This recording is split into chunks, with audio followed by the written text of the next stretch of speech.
Fast food industry दुनिया की सबसे ज्यादा ग्रो होने वाली इंडस्ट्री। यहां से आप मात्र 6 महीनों के अंदर करोड़ रुपए जनरेट कर सकते हैं, करोड़ों रुपए की कमाई कर सकते हैं, करोड़ों रुपए अर्निंग कर सकते हैं। एक ऐसा जबरदस्त सॉलिड प्लान आपको देने जा रहा हूं। इस प्लान पे अगर आप वर्क करेंगे तो 100% मैं कह सकता हूं गारंटी के साथ कि आप एक आने वाले 6 महीने के अंदर ही करोड़ों रुपए कमा सकते हैं। दुनिया की सबसे ज्यादा ग्रोइंग फास्ट फूड इंडस्ट्री है।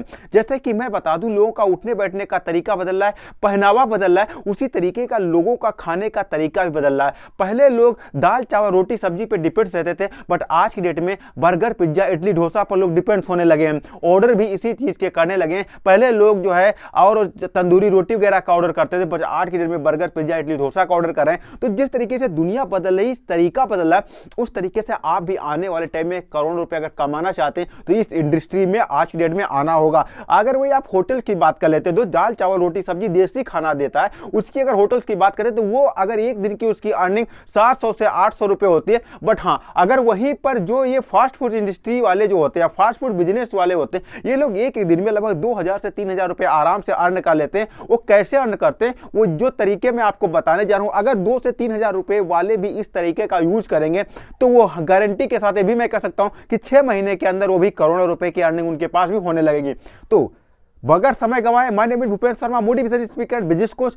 अब आपके साथ शुरुआत करता हूं कौन से सॉलिड प्लान्स हैं जो मैं आपको देने जा रहा हूं। तो फास्ट फूड बिजनेस स्टार्ट करते समय आपको 5 बातों का ध्यान रखना चाहिए। पहला कि यूनिक टूल्स आपके पास होने चाहिए। सेकेंड, आपका कॉस्ट मिनिमाइज होना चाहिए, क्योंकि इंडिया में सबसे ज्यादा जो लोग ध्यान देते हैं वो कॉस्ट पे ध्यान देते हैं, पर पीस कितने रुपए सेल हो रहा है। सेकंड, पंक्चुअलिटी, कि अगर आप 5 मिनट में लोगों को आपको फास्ट फूड डिश देनी है तो 5 मिनट में देनी है, 5 मिनट से 6 मिनट नहीं होगा। तो time punctuality most important part है। सेकंड आता है रिस्पॉन्सिबिलिटी, आपको अपने आप को रिस्पॉन्सिबल समझना होगा, क्योंकि आप किसी की भूख को मिटाने का वर्क कर रहे हैं। सेकंड, नेक्स्ट आता है ट्रेनिंग। मोस्ट इंपॉर्टेंट पार्ट आता है आपके लेबर की ट्रेनिंग। आप गधे से भी एक जबरदस्त एक टेस्टी जो है फास्ट फूड बनवा सकते हैं। बर्गर पिज्जा इडली डोसा आप एक गधे से भी बना सकते हैं। आगे मैं वो तरीका बताऊंगा, आप किस तरीके से गधा भी अगर आपके साथ आ जाए तो भी टेस्टी बर्गर बना देगा। वो कैसे बनाना है आगे बताऊंगा। तो सबसे पहले 5 चीजें कवर हो जाती हैं, यूनिक टूल्स, कॉस्ट कम, पंक्चुअलिटी, रिस्पॉन्सिबिलिटी और ट्रेनिंग। ये चीजें आपकी जब मेंटेन हो जाती है तब आता है एक जैसा टेस्ट। तो सबसे ज्यादा सिस्टम में आता है कि अगर मंगरे आ रहे हैं तो उनको तीखा चाहिए, अगर बुद्धा आ रहे हैं तो उनको मीठा चाहिए, या फिर अगर सरदार जी आ रहे हैं तो उनको जो है थोड़ा नमकीन चाहिए। तो इस तरीके से ये सब कुछ खत्म करो। ये सब कुछ खत्म करने का रीजन क्या होता है कि आपका एक लोगो बन जाएगा, आपका एक ब्रांड बनेगा, एक जैसा टेस्ट। अब एक जैसा टेस्ट बनाने के लिए आपको एक सिटी को टारगेट कर सकते हैं, या एक डिस्ट्रिक्ट को टारगेट कर सकते हैं, या फिर आप एक शहर को टारगेट कर सकते हैं, या फिर आप एक प्रदेश को टारगेट कर सकते हैं। तो वहां पर आपको क्या करना है, एक जैसा टेस्ट लोगों को देना है, और उस एक जैसे टेस्ट से आपका ब्रांड बनेगा। नेक्स्ट आता फास्ट फूड एजेंसी शुरू करने से पहले आपको इन 5 बातों का ध्यान रखना पड़ेगा। वो कौन सी? सबसे पहले कुकिंग, बनाने का तरीका। जो आपके साथ लोग बनाने के लिए, तो जो आपके साथ लोग बनाने के लिए आए हैं, कुछ ऐसा यूनिकनेस आपको बनाना होगा कि वो लोग कहीं दूसरी जगह जाकर के कॉपी ना कर पाए। वो मैं आगे बताऊंगा कि वो कॉपी भी नहीं कर पाएंगे और आपके साथ जिंदगी भर वर्क भी करते रहेंगे। सेकंड आता है packaging. Packaging most important part of business. Packaging अगर आपकी जितनी भी लाजवाब होगी उतना ही ज्यादा आपका अच्छे तरीके से बिजनेस ग्रो करेगा, क्योंकि फर्स्ट आदमी का जो है सबसे पहले जो है आदमी की जो है नजर है वो पैकेजिंग पे ही पड़ती है। सेकंड आ जाता है आपकी ब्रांडिंग। ब्रांडिंग बहुत जरूरी है। अगर आप ब्रांडिंग आपकी होगी, आपका कुछ नाम होगा, कोई लोगो होगा, कोई वेबसाइट होगा, तो आप 100% जो है आप पे लोग ट्रस्ट ज्यादा करेंगे। फिर आता है सर्विसिंग। सर्विसिंग भी जबरदस्त तरीके से आता है। लोगों को बैठाओ ना, तुरंत दे दो, 5 मिनट तो 5 मिनट, अगर 10 मिनट तो 10 मिनट।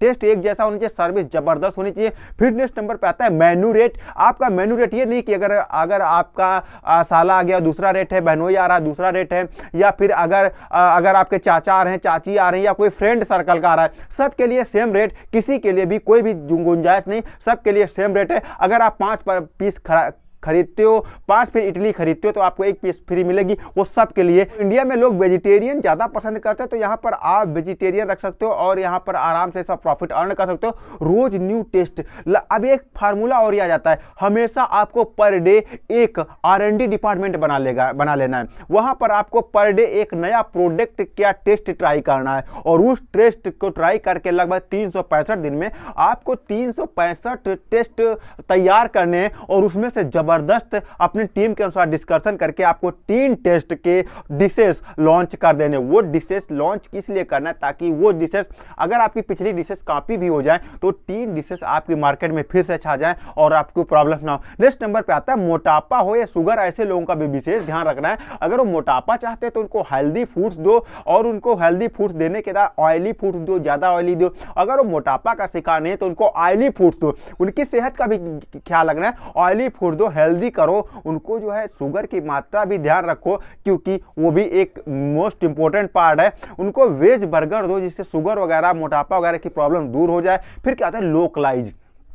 लोकलाइज किस तरीके से वर्क करता है, लोकलाइज लोकल नाम रखो। लोकल नाम किस तरीके से वर्क करता है, जैसे आलू मसाला, डोसा मसाला, चाय मसाला, पनीर टिक्का, महाराजा, प्रेमी, लवर, इस तरीके का। देखिए इसमें लोकलाइज में क्या होता है, लोगों के दिमाग में जल्दी घुस जाता है, लोग जल्दी अट्रैक्ट हो जाते हैं कि यार ये तो मेरे यहाँ का है, अरे यार ये तो उस तरीके चलो, यानी कि वो जल्दी वो नाम याद हो जाता है। लोकलाइज का नेम से सिस्टम है, अपने डिशेस का नाम आपको लोकल रखना है, जिससे क्या होता है लोगों को जल्दी याद हो जाता है और उसको बार बार जो है कहीं से याद करने की आवश्यकता नहीं पड़ती। आराम से डिस्कशन कर सकते हैं कि इस टेस्ट का इससे बढ़िया है। ऐसा नहीं वो आपने जो है क्या फ्रांसीसी या फिर जर्मनी या इटली वाला नाम रख दिया चाउमियो और वो कहने में भी उनको प्रॉब्लम्स आ रही, तो आपको ऐसा नहीं रखना। आपको लोकल अच्छा सा नाम रखना है, जबरदस्त तरीका जो आराम से कहने में आसानी हो और लोगों को प्रॉब्लम ना हो, आराम से कह पाए। नेक्स्ट नंबर पे आता है नाम रखने के लिए वहां पर कौन सी चीज ज्यादा फेमस है, इसका विशेष ख्याल रखना है और उसी फेमस चीज के नाम रख देना है। और हाँ, पहले आपको स्टार्टिंग में 5 किलोमीटर को टारगेट करना है। 5 किलोमीटर को कवर करो, फिर नेक्स्ट 5 किलोमीटर टारगेट करो, फिर 5 मीटर को कवर करो, फिर 5 मीटर को टारगेट करो। नेक्स्ट नंबर पे आ जाता है लोकल सोर्सिंग। लोकल सोर्सिंग क्या होता है, आपको जो भी रॉ मटेरियल्स खरीदने वो लोकल से खरीदो। अच्छा, लोकल से खरीदने में आपका प्रॉफिट क्या है, तो लोकल से खरीदने में प्रॉफिट आपका ये है कि आपका जो बजट है वो कम लगेगा। पहली बात, आपके पैसे कम लगेंगे, शुद्ध माल मिल जाएगा, आपको टाइम मिल जाएगा, आपको भाग दौड़ करने की आवश्यकता नहीं होगी। ये तो आपको लोकल सोर्सिंग पर इसका विशेष ध्यान रखना है। तो लोकल सोर्सिंग जब आप सबसे ज्यादा ध्यान रखते हो तो ये आप पर ज्यादा आपको प्रॉफिट मिल जाता है, टाइम पर सामान अवेलेबल हो जाता है, शुद्ध सामान मिल जाता है। 4 जगहों पर हमेशा ध्यान रखो। अगर आप फूड इंडस्ट्री में आ रहे हो तो सबसे पहले जहां पर सामान आपका रॉ मटेरियल बन रहा है, जैसे बंद गोभी और भी जो मटेरियल्स होते हैं, तो जैसे कि किसान के यहाँ जहां पर वो सामान रॉ मटेरियल मैदा वगैरह जो भी ऑयल्स हो जो भी आप खरीदना चाहते हैं, तो सबसे पहले जहां से मैन्युफैक्चर हो रहा है वहां पर ध्यान रखो। फिर सेकंड आता है ट्रांसपोर्ट। कहीं ऐसा तो नहीं आपके रास्ते में कोई ड्राइवर कुछ मिलावटी कर रहा है, कोई इधर उधर कर दे रहा है, सेकंड ट्रांसपोर्ट। थर्ड आता है सप्लायर। कहीं ऐसा तो नहीं आप जहां से सामान लेकर के आ रहा है क्या उसको गड़बड़ कर रहा है। थर्ड आता है जहां पर सामान बन रहा हो वहां पर विशेष ध्यान रखना है। अगर इन जगहों पर ध्यान रखते हो तो आपका ट्रस्ट एक साथ बन जाता है। फिर सेम ट्रस्ट, एक सूत्र, जितना जो सामान पड़ना है उतना ही सामान डालो। इससे क्या मतलब होता है, इससे आपका सेम टेस्ट रहेगा। अगर 1 किलो में आपका 25 ग्राम चीनी रहेगी, 25 ग्राम आपका जो है मिर्च रहेगी, 25 ग्राम आपका मसाला रहेगा, ये सब कुछ एक सिस्टम बना लो, तो यानी माप के डालो हर चीज़ कि हमें 1 किलो में इतना डालना तो इतना इतना डालना है। हर चीज़, सोडा कितना डालना, ऑयल कितना डालना, टेम्परेचर कितना रखना, चटनी कितनी रखनी, मटेरियल कितना डालना, मसाला कितना डालना, ये सब कुछ एक जैसा बना दो, एक जैसा सिस्टम ही मेंटेन कर दो, हमेशा एक जैसा ही टेस्ट रहेगा।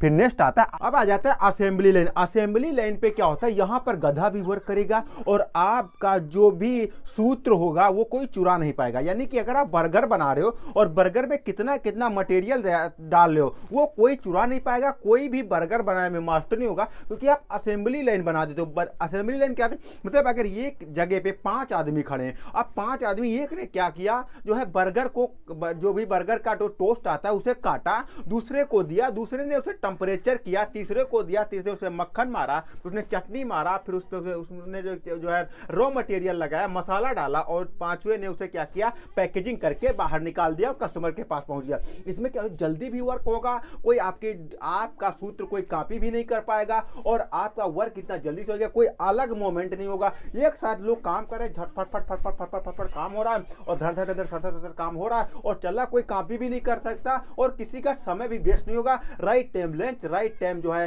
सब कुछ चाय, राइट टाइम सब कुछ मिल रहा है, लोगों को जा रहा है। और हाँ, ऑर्डर लेने की आवश्यकता नहीं, कस्टमर आता है 5 मिनट के लिए बैठता है, और आपके 5 आदमी लगातार वर्क करें, 5 मिनट में उसके पास पहुंच जाता है। तो असेंबली लाइन मोस्ट पार्ट आपका है जो आपके बिजनेस में वर्क करेगा। फिर नेक्स्ट नंबर पे आ जाता है असेंबली लाइन के बाद आपका डिमांड। आपको डिमांड पे वर्क करना है। देखिए, अगर आप चाहते हो कि आपकी डिशेस हमेशा चलती रहे, तो आपको पुराना डेटा एनालिसिस करते रहना। पुराना डेटा 1 महीना, 2 महीना, 6 महीना, 1 साल पहले कौन सी डिशेज ज्यादा चल रही थी, उस डिशेज को फिर से लेकर के आना है, उस डिशेज को ज्यादातर लोगों को पहुंचाना है। फिर नेक्स्ट नंबर पे आ जाता है ट्रेनिंग। ट्रेनिंग बहुत most important part of business. अगर आप ट्रेनिंग, लोगों को ज्यादा से ज्यादा इसके बारे में ट्रेनिंग दो, उनको एक साथ खड़ा करो, जो भी आपके जो है मेन पावर है उसे एक साथ खड़ा करो और उसे ट्रेनिंग दो, उसे एक साथ ट्रेनिंग। कोई भी गलत इमोशन नहीं, मुंह भी गलत ना चले, एक साथ लोग वर्क करते रहे, हाथ फटाफट चले, यहाँ से उठाओ यहाँ। इससे क्या होता है, आपकी हाथ की स्पीड बढ़ती चली जाएगी और आप प्रोडक्शन हाई मात्रा में निकल पाएगा, जिससे आपकी प्रॉफिट भी ज्यादा हो पाएगा। फिर नेक्स्ट नंबर ट्रेनिंग के बाद आता है इन्वेंट्री मैनेजर। देखिए, इन्वेंट्री में ज्यादातर लोग सड़ जाता है, गल जाता है, सामान सड़ जाता है, गल जाता है, जिससे कि आदमी के ऊपर ज्यादा कॉस्ट हो जाती है,